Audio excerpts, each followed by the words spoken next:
Hello बच्चों, कैसे हो आप सब। आई होप आप सब बहुत बढ़िया हो। और आप जानते होंगे कि सीबीएसई ने सेशन 25-26 के लिए सैम्पल पेपर्स रिलीज कर दिए हैं।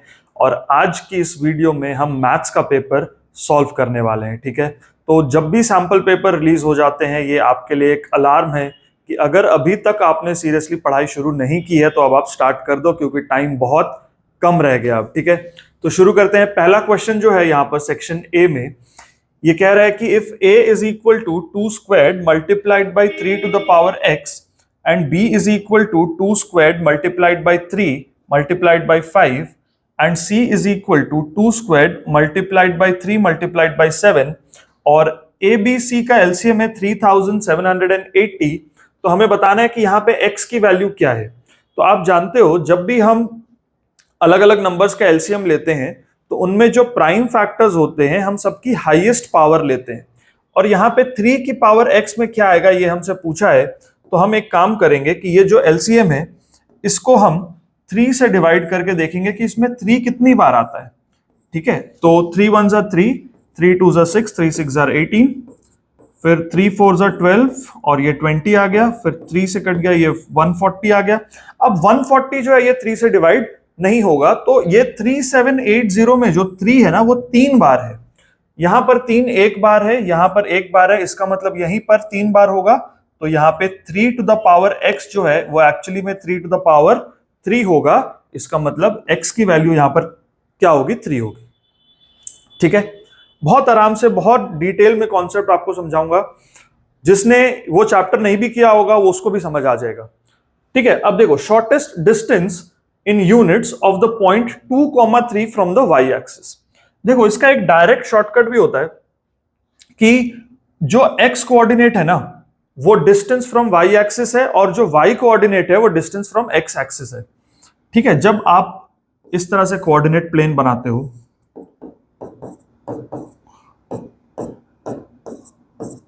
ठीक है, तो यहां पे पॉइंट है 2,3, 2,3 ये वाला पॉइंट है, 2,3 ये वाला पॉइंट है। अब इसका x कोऑर्डिनेट क्या है, 2, मतलब ये पॉइंट यहां से 2 यूनिट्स दूर है y एक्सिस से।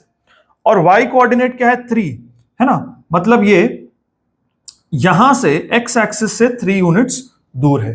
तो यहां पर क्वेश्चन कह रहा है shortest distance of the point from y axis. तो y एक्सिस से शॉर्टेस्ट डिस्टेंस क्या होगा, जो परपेंडिकुलर डिस्टेंस है, और वो कितना है, 2 यूनिट्स का। तो इसका आंसर होगा ऑप्शन ए, 2 यूनिट्स। ठीक है, अगला सवाल देखते हैं। If the lines given by 3x plus 2ky is equal to 2 and 2x plus 5y plus 1 equal to 0 are not parallel, then k has to be which of the following options. देखो सबसे पहले हम equations लिख लेते हैं। 3x plus 2ky, इस 2 को इधर ले आते हैं तो ये हो गया -2 इज इक्वल टू 0, और यहां से हो गया 2x plus 5y plus 1 is equal to 0। ठीक है, अब यहां से a1 की वैल्यू क्या है, 3, b1 की वैल्यू है 2k और c1 की वैल्यू है -2। मैं जानता हूं कि ये मैं डिटेल में पढ़ा रहा हूं, आप ऐसा मत सोचो कि ये एमसीक्यू को इतने डिटेल में क्यों सॉल्व कर रहे हैं। मैं इसलिए इतना डिटेल में सॉल्व कर रहा हूं कि अगर किसी ने कोई ये चैप्टर नहीं भी किया होगा उसको भी अच्छे से समझ आ जाए। ठीक है, अब ये हो गया a2 की वैल्यू 2, b2 की वैल्यू 5 और c2 की वैल्यू 1। अब कंडीशंस क्या होती हैं, अगर a1 by a2 is equal to b1 by b2 but not equal to c1 by c2, तब लाइंस होती हैं पैरेलल। ठीक है, अगर a1 by a2 is equal to b1 by b2 is equal to c1 by c2, तब lines होती है overlapping. ठीक है, बट अगर a1 by a2 is not equal to b1 by b2, तब होती हैं लाइंस इंटरसेक्टिंग। पैरेलल लाइंस में क्या होता है, देयर इज नो सॉल्यूशन। वो लाइंस कहीं मीट ही नहीं करेंगे तो उनका कोई कॉमन पॉइंट आएगा ही नहीं, तो उसका कोई सॉल्यूशन नहीं है। ओवरलैपिंग मतलब लाइंस एक के ऊपर एक है तो उसके इनफाइनाइट सॉल्यूशंस है। इंटरसेक्टिंग मतलब ये दो लाइंस है, उसका एक ही कॉमन पॉइंट है, यही इसका सॉल्यूशन है। ये कंडीशंस दी हुई है। अब हम यहां पर चेक करते हैं। a1 बाई a2 की वैल्यू क्या है, 3/2। a1 बाई a2 वैल्यू कितनी आ रही है, 3/2। b1/b2 कितना आ रहा है 2k/5 और c1/c2 कितना आ रहा है -2/1।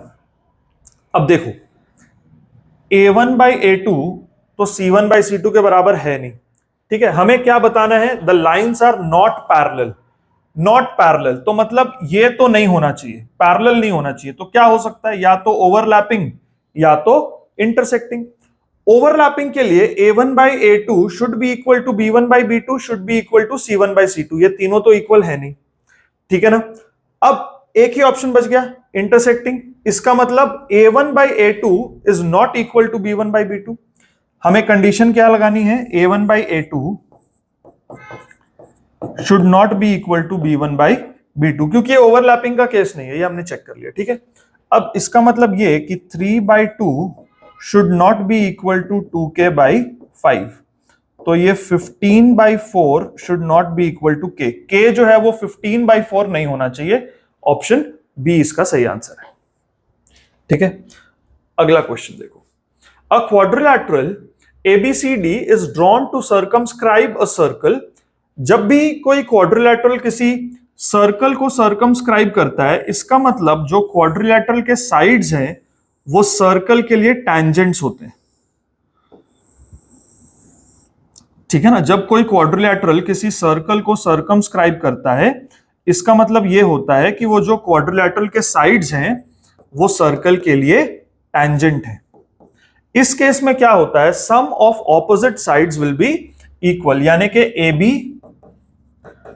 और CD इसका जो टोटल होगा that will be equal to BC plus AD, ठीक है। यहां पे सम ऑफ ऑपोजिट साइड्स जो होता है वो इक्वल होता है, ठीक है। अब यहां पे कौन कौन सी वैल्यू दी है, देखो BC की वैल्यू दी है 7, CD की वैल्यू दी है 4 और AD की वैल्यू दी है 3।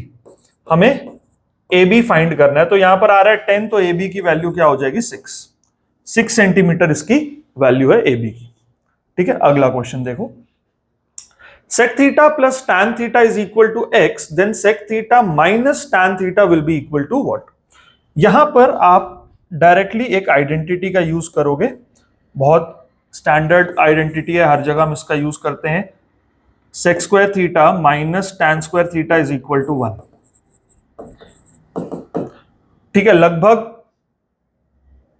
सभी बच्चे जिन्होंने ट्रिग्नोमेट्री के आइडेंटिटीज वाले क्वेश्चन सॉल्व किए होंगे उन्होंने इसका इस्तेमाल किया ही होगा, बहुत कॉमन आइडेंटिटी है, यूज होती है हर बार।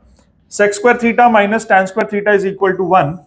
अब यहां पे हम डिफरेंस ऑफ स्क्वायर्स लगाएंगे, तो sec theta plus tan theta multiplied by sec theta minus tan theta, है ना। a plus B A minus B is equal to A square minus B square, वो वाला फॉर्मूला हम यूज कर रहे हैं। तो यहां पे sec theta plus tan theta की वैल्यू गिवन है x,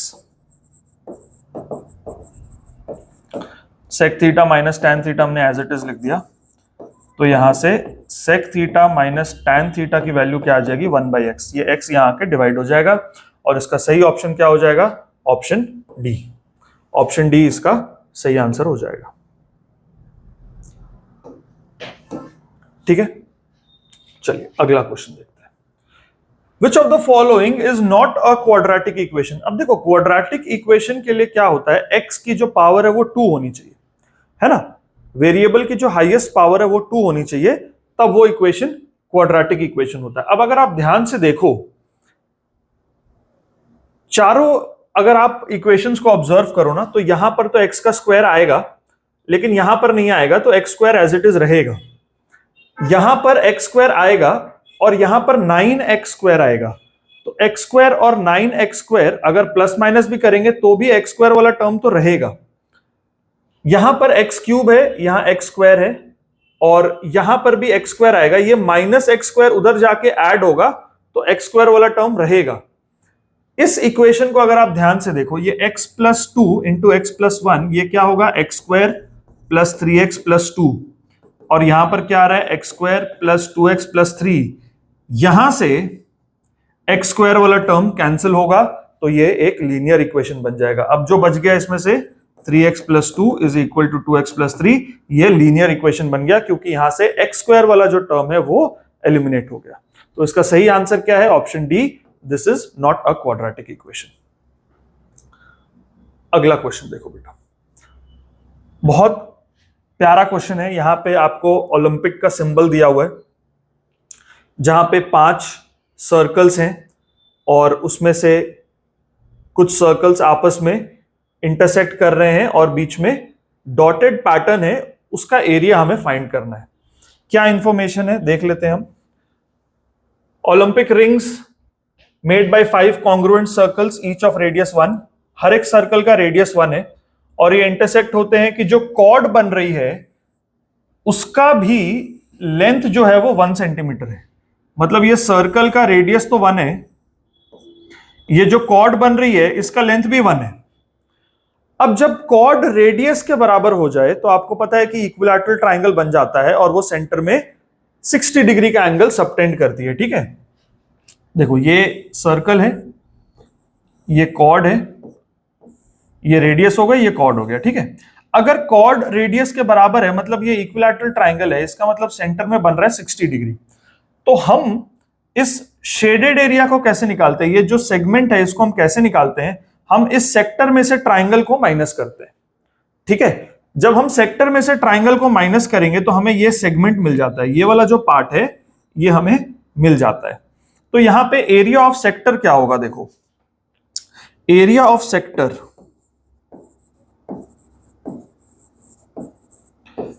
theta by 360 into pi are square. अब थीटा क्या है यहां पे 60 डिग्रीज और रेडियस है 1, तो पाई इंटू 1 स्क्वायर लिख देते हैं। तो ये कितना आ गया, ये आ गया पाई बाई 6। अब इसमें से हमें ये ट्राइंगल माइनस करना है। पाई बाई 6 जो है ना ये पूरे सेगमेंट पूरे सेक्टर का एरिया है, उसमें से ट्राइंगल को माइनस करना है। तो area of equilateral triangle √3/4 a square होता है और यहां पे a की वैल्यू 1 है, तो ये √3/4 ही आया। तो इसका मतलब एरिया ऑफ सेगमेंट कितना हो जाएगा, सेक्टर का एरिया माइनस ट्राइंगल का एरिया, यानी पाई बाई 6 माइनस √3/4। अब आप ध्यान दो इस डायग्राम में ऐसे कितने सेगमेंट हैं। जब ये दो सर्कल्स इंटरसेक्ट हो रहे हैं तो यहां पे 2 सेगमेंट बन रहे हैं, एक ये एक ये। ठीक है, तो ये एक ऊपर वाला सेगमेंट एक नीचे वाला, 2 ये हो गए, 2 यहां पर भी बन गए, 2 यहां भी बनेंगे, 2 यहां भी बनेंगे। कुल मिला के यहां पे 8 ऐसे सेगमेंट बनेंगे। तो जो हमारा आंसर होगा वो इसका 8 टाइम्स होगा। ठीक है, तो 8 multiplied by pi by 6 minus √3/4, option D जो है ये इसका सही आंसर होगा। अगला सवाल देखो, the area of a circle that can be inscribed in a square of 6 centimetre. अगर 6 सेंटीमीटर का एक स्क्वायर है, उसके अंदर हमने एक सर्कल को इंस्क्राइब कर दिया, मतलब अगर स्क्वायर के साइड 6 हैं तो सर्कल का डायमीटर भी 6 है। सर्कल का डायमीटर अगर 6 है तो सर्कल का रेडियस है 3, तो एरिया क्या हो जाएगा, पाई 3 स्क्वायर यानी कि 9 पाई। सिंपल क्वेश्चन, ये एक्चुअली विजुअली इंपेयर्ड स्टूडेंट्स के लिए था, लेकिन फिर भी आप एक बार देख लो, हो सकता है कभी आपको भी एमसीक्यू में आ ही जाए। Next, a pair of dice is tossed, the probability of not getting the sum 8। अब देखो जब भी हम 2 डाइस को रोल करते हैं ना या टॉस करते हैं, पेयर बोला है ना, 2 डाइस है यहां पे, तो मिनिमम सम क्या आ सकता है, मिनिमम सम आ सकता है 2। अगर दोनों डाइस में 1 1 आ गया तो 2 आ सकता है। मैक्सिमम सम क्या आ सकता है, 12। अगर दोनों में 6 और 6 आ गया तो मैक्सिमम सम आ सकता है 12। अब क्वेश्चन बोल रहा है कि क्या प्रोबेबिलिटी है कि सम 8 नहीं होगा। 8 अगर नहीं होगा तो 2 3 4 5 6 7 9 10 11 12 कुछ भी हो सकता है। तो इतनी सारी प्रोबेबिलिटी निकालने से अच्छा हम एक काम करते हैं, हम टोटल प्रोबेबिलिटी से वो प्रोबेबिलिटी माइनस कर देते हैं जहां पे सम 8 होगा।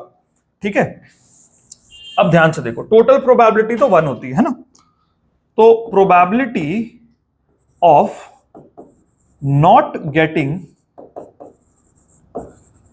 The sum 8 will be equal to 1 minus probability of getting the sum 8। ठीक है ना, सम 8 होने की जो प्रोबेबिलिटी है उसको हम 1 में से माइनस कर देते हैं, तो जो बचेगा वो सम 8 नहीं होने की प्रोबेबिलिटी बचेगा। अब देखो सम 8 कैसे हो सकता है, सबसे पहले डाइस में 2 और 6 आ जाए तो 8 हो सकता है ना। इसी के साथ साथ 6 और 2 को भी कंसीडर करेंगे, पहले में 6 और दूसरे में 2 आ सकता है। उसके बाद 3 और 5, पहले में 3 दूसरे में 5 आ गया, या पहले में 5 दूसरे में 3 आ गया। उसके बाद दोनों में 4 अगर आ गए, ये 5 चांसेस हैं कि हमारा सम 8 हो सकता है। और जब हम 2 डाइस रोल करते हैं ना, तो टोटल आउटकम्स कितने होते हैं? 36 होते हैं, ये आपको पता होगा। 36 में से 5 ऐसे हैं जिसमें हमारा सम 8 आएगा, तो 5/36 probability of getting the sum 8 is 5/36। तो अब 1 माइनस 5/36 हम कर देंगे तो हमें क्या मिल जाएगा? Probability of not getting the sum 8। तो ये क्या होना चाहिए? ये होना चाहिए 31/36। ठीक है, अगला क्वेश्चन देखो बेटा।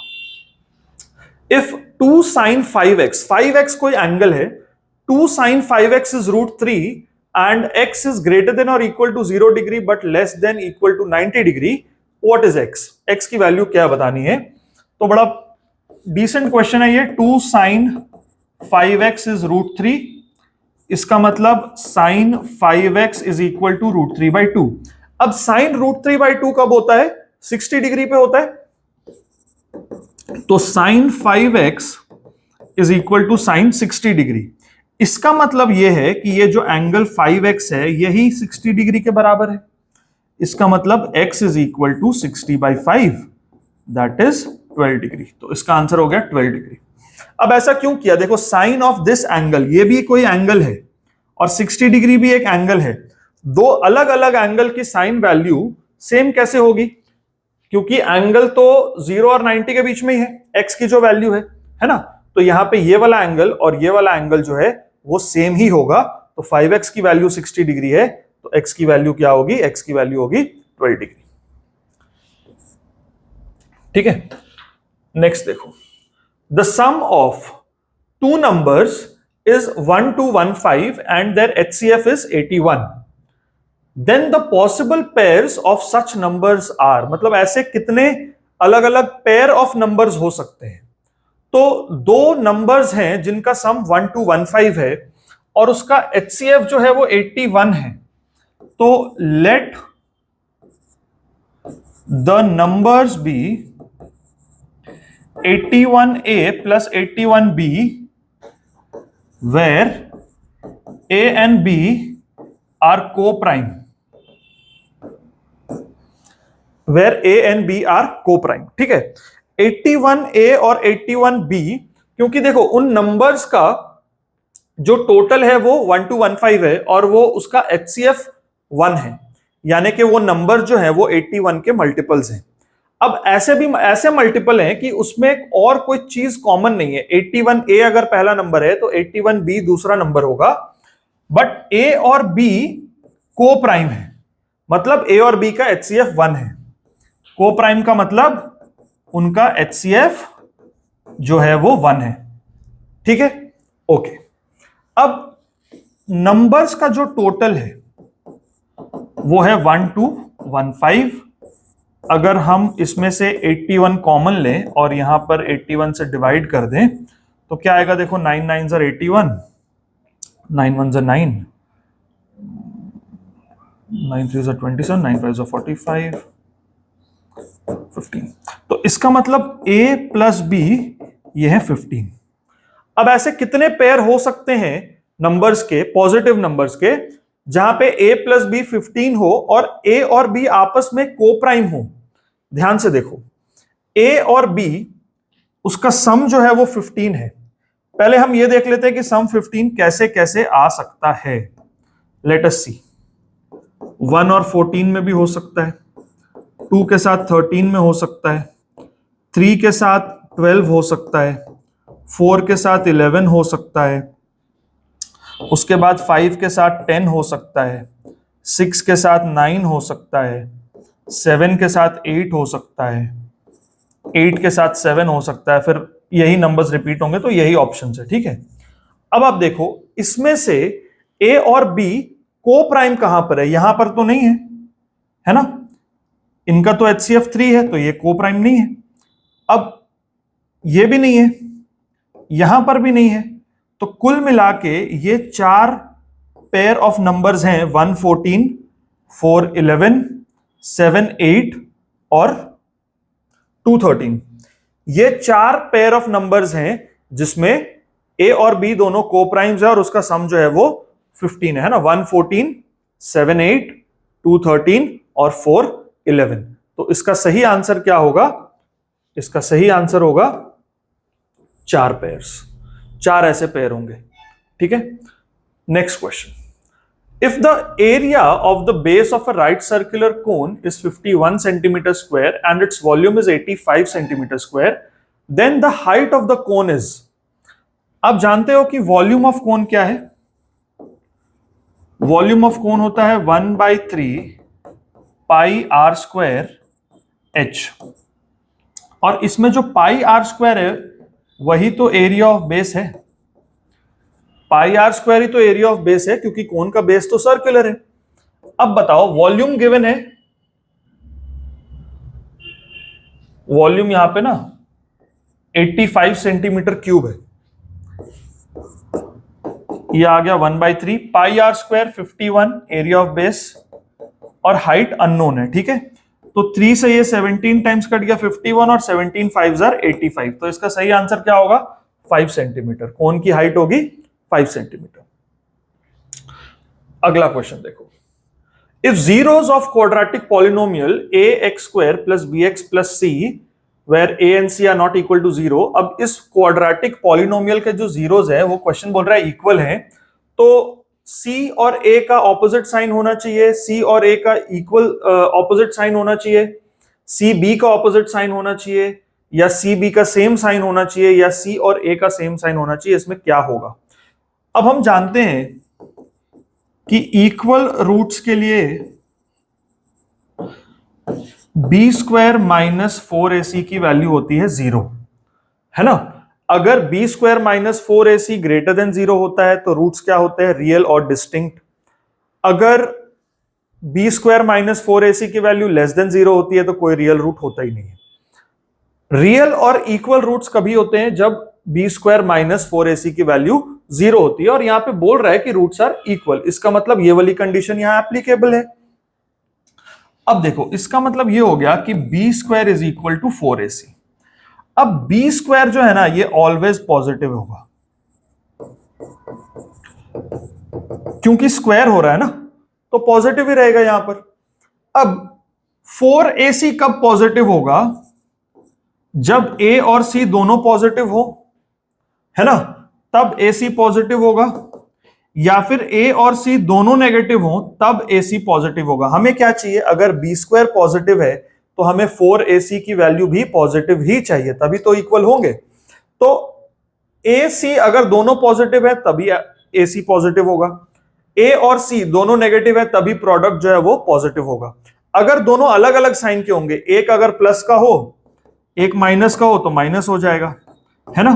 तो ये क्या कंडीशन है? जब a और c दोनों के साइन सेम होंगे तभी ये कंडीशन फुलफिल हो पाएगी कि मेरा 4ac पॉजिटिव आए। तो इसका सही आंसर क्या होगा? a और c का साइन सेम होना चाहिए, तो c and a must have the same science, तब जाके इसके क्वाड्रेटिक ये जो पॉलिनोमियल है इसके जीरोस इक्वल होंगे।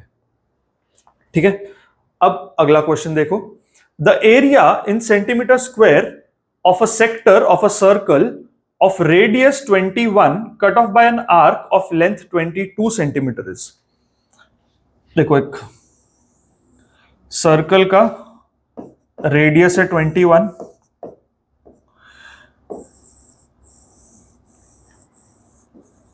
और ये जो आर्क है ये 22 है। ठीक है, length of the arc is 22 और ये जो रेडियस है ये है 21।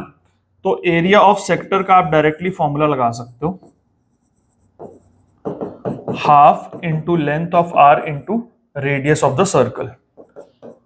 तो लेंथ ऑफ आर्क कितनी है यहाँ पे? 22, और रेडियस ऑफ द सर्कल है 21, तो ये 11 टाइम्स कट गया, 210 और 21 231।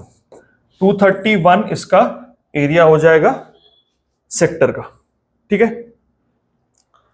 Next question. If triangle ABC is similar to DEF, okay, ABC अगर डीईएफ को सिमिलर है तो कॉरेस्पॉन्डिंग साइड्स का जो रेशियो बनेगा वो AB by DE is equal to BC by EF is equal to AC by DF, ऐसा बनेगा।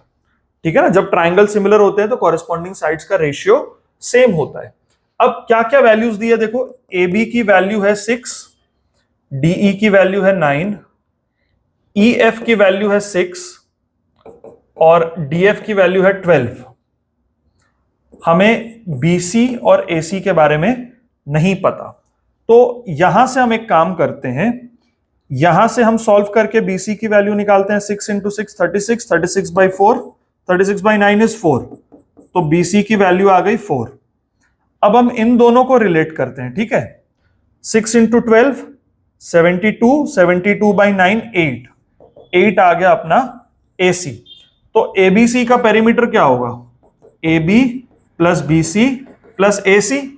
AB की वैल्यू तो दी है 6, BC की वैल्यू हमने फाइंड की 4 और AC की वैल्यू फाइंड की 8, तो ये 18 सेंटीमीटर इसका पेरीमीटर होगा। ठीक है, अगला क्वेश्चन देखो। If the probability of the letter chosen at random from the letters of the word mathematics to be a vowel is 2 by 2x plus 1, then x is equal to। अब सबसे पहले ये देखो कि मैथमेटिक्स में total कितने alphabets हैं, 1 2 3 4 5 6 7 8 9 10 11। Total outcomes 11 है, ठीक है ना। इसमें वॉवल्स कितने हैं,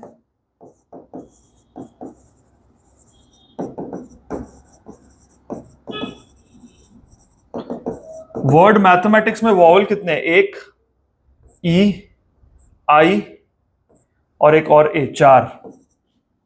ठीक है, तो probability of getting a vowel, total number of vowels by total number of alphabets, 11 है, उसमें से 4 ही वॉवल हैं, तो probability of getting a vowel क्या है, 4/11।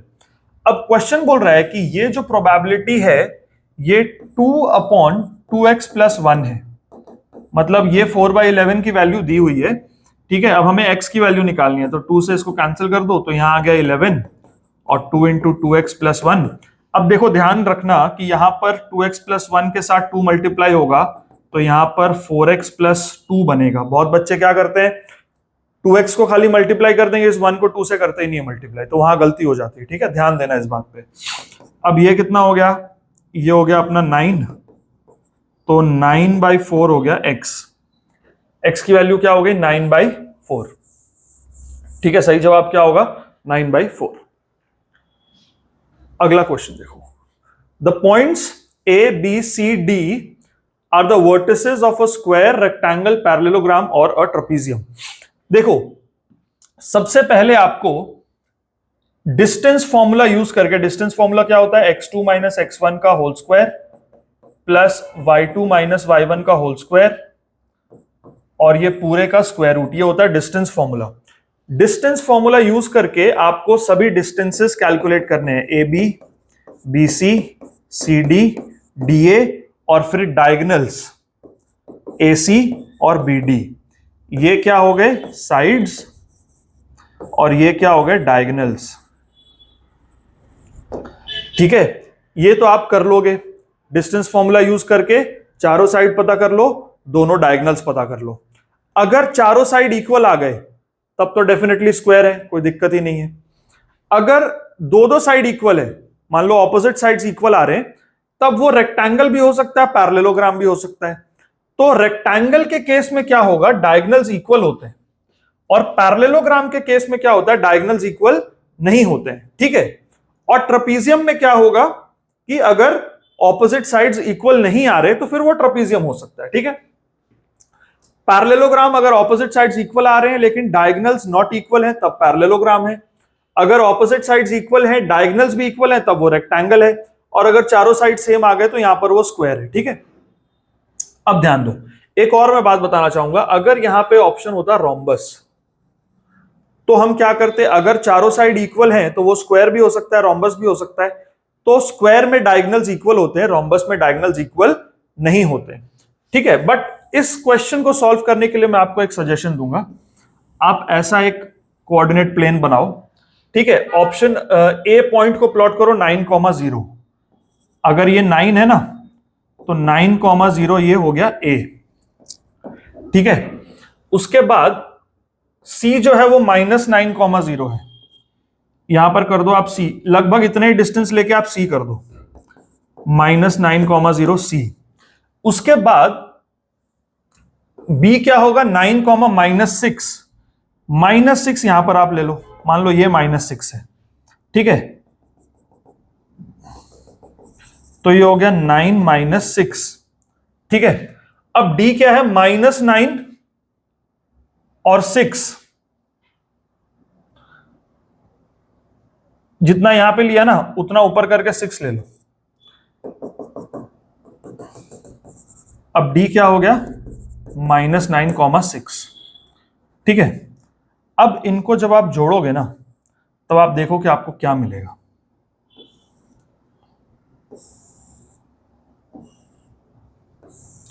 ठीक है, ये आपको मिलेगा एक पैरेललोग्राम। ठीक है, इसका सही आंसर होगा पैरेललोग्राम। ठीक है, अगर ये रेक्टेंगल होता, तो ये पॉइंट आपको यहां मिलता, या दोनों पॉइंट इधर मिलते, क्योंकि दो पॉइंट तो एक्स एक्सिस पे है ना। ठीक है, ये स्क्वायर नहीं है, ये तो समझ में आ रहा है, क्योंकि ये साइड छोटी है, ये साइड बड़ी है। अगर ये रेक्टेंगल होता तो एक्स एक्सिस के ऊपर दोनों पॉइंट होते या नीचे होते, लेकिन एक उधर है एक इधर है, मतलब ये पैरेललोग्राम है। ट्रेपीजियम नहीं है, ये समझ में आ रहा है, क्योंकि ये साइड इसके बराबर है। देखो, यहां से 6 यूनिट्स, यहां से 6 यूनिट्स। ठीक है, ये सेम है, तो this is not a trapezium, this is a parallelogram. ठीक है, अदरवाइज अगर आप पूरा करना चाहो तो ये आपके पास है, बट ये टाइम टेकिंग है। एमसीक्यू में ऐसा मत करो, अगर फुल सॉल्व करने को आए तब तो आपको ऐसे ही करना पड़ेगा।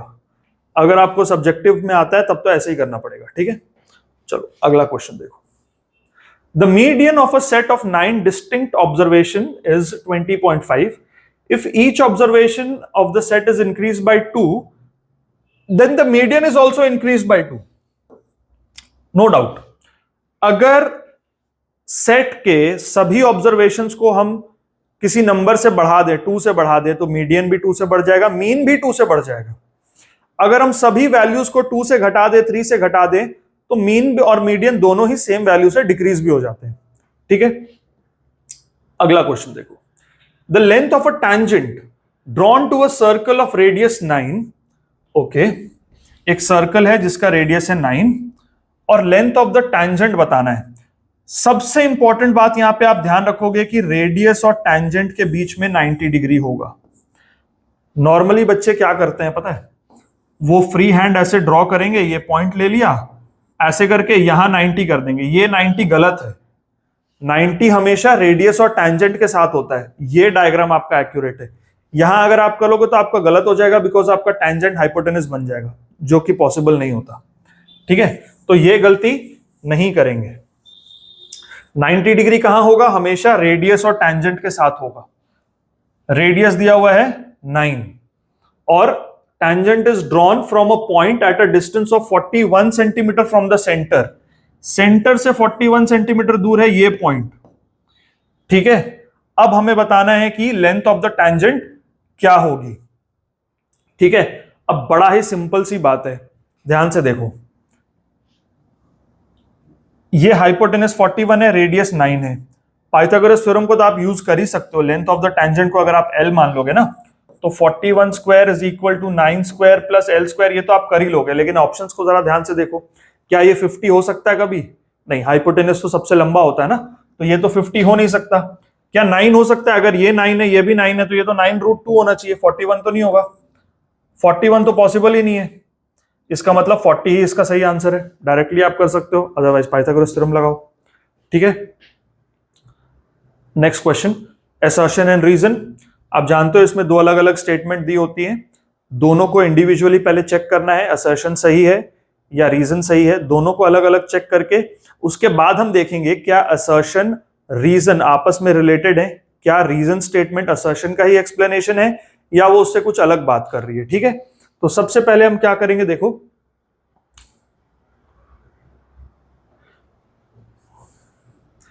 क्वेश्चन क्या कह रहा है? The number 5 to the power n cannot end with digit 0 when n is a natural number. 5 to the power n, देखो आप 5 को किसी भी पावर पे ले जाओ, उसके लास्ट में हमेशा 5 ही आता है ना? 5 को आप किसी भी पावर पे लिखोगे ना, उसके लास्ट में हमेशा 5 आता है और कोई नंबर आता ही नहीं है। तो 5 to the power n where n is a natural number can not end with 0. ये बात तो बिल्कुल सही है, assertion is true. बट हड़बड़ा के हम आंसर नहीं करेंगे, हम रीजन को भी चेक करेंगे, फिर दोनों को रिलेट करके भी देखेंगे, ठीक है? अब रीजन को चेक करो। A number ends with 0 if it's prime factorisation contains both 2 and 5. देखो अगर कोई नंबर 0 पे एंड कर रहा है मतलब वो 10 का मल्टीपल है, और 10 कैसे बनेगा? जब 2 और 5 दोनों होंगे, नहीं तो 10 नहीं बनेगा। रीजन भी ट्रू है। अब क्या ये दोनों आपस में रिलेटेड हैं? यस।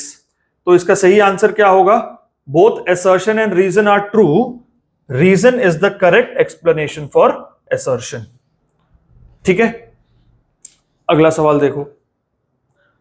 assertion दिया हुआ है cos a plus cos square a is equal to 1, then sin square a plus sin to the power 4a is equal to. अब यहां पर अगर हम देखें cos a plus cos square a is equal to 1 दिया हुआ है, तो cos a क्या होगा? 1 minus cos square a, और 1 minus cos square क्या होता है? sin square a होता है। ये कहां से आया? sin square a plus cos square a equal to 1 से आया। तो रीजन तो हमें ट्रू दिख ही रहा है, रीजन तो ट्रू दिख ही रहा है। ओके, अब cos a की जगह sin square a अगर हम सब्सटीट्यूट करें इन द फर्स्ट केस, तो sin square a, ये जो sin to the power 4a है ना, ये sin square का स्क्वायर है, ठीक है? इसकी वैल्यू क्या आएगी हम चेक करते हैं। sin स्क्वायर की जगह हम सब्सटीट्यूट करेंगे cos a। sin स्क्वायर का स्क्वायर है तो cos a का स्क्वायर हो गया, ये यानी आ गया cos a plus cos square a।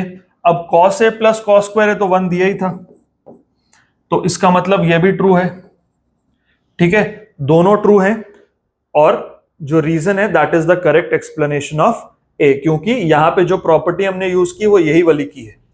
ये जो 1 माइनस cos स्क्वायर को sin स्क्वायर किया है वो इसी प्रॉपर्टी से किया है। तो इसका भी सही आंसर क्या होगा? Both assertion reason are true and R is the correct explanation of A। तो स्टूडेंट्स, आई होप आपको इसमें सारे क्वेश्चंस क्लियर हुए। अगले वीडियो में हम सेक्शन बी से स्टार्ट करेंगे। Till then keep watching, take care.